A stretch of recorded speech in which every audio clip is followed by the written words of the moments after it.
Hey there, this is Jeremy G, and I just wanted to make a quick unboxing and tryout video of my new LANEIGE Lip Sleeping Mask. I picked this up because my lips tend to get cracked and dry in the mornings, and yes, men should be moisturizing their lips too. Without further ado, let's get right into it. Here's what the box for the lip sleeping mask looks like, and here's what the jar for the lip sleeping mask itself looks like. You can compare it to my fingers and thumbs for a rough idea of the size.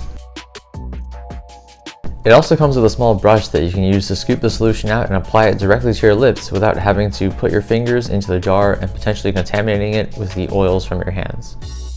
At first glance, the solution looked a little bit hard and wax-like, but was much easier to take out than I anticipated, as you'll see in a little bit.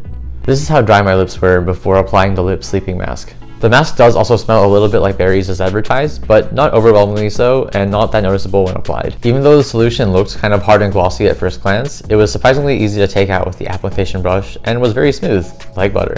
Like other LANEIGE products, the lip sleeping mask felt really soothing and hydrating when I applied it to my lips. I was really looking forward to how I'd feel the next day.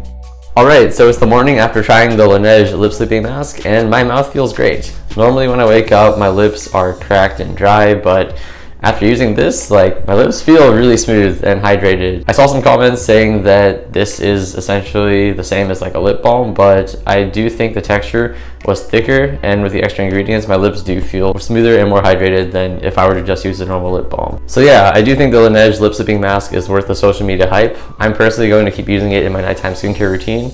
It's important for men to have nice lips too, so guys, take care of your lips, and whether you're a man or a woman, I do think that this is worth trying out for yourself.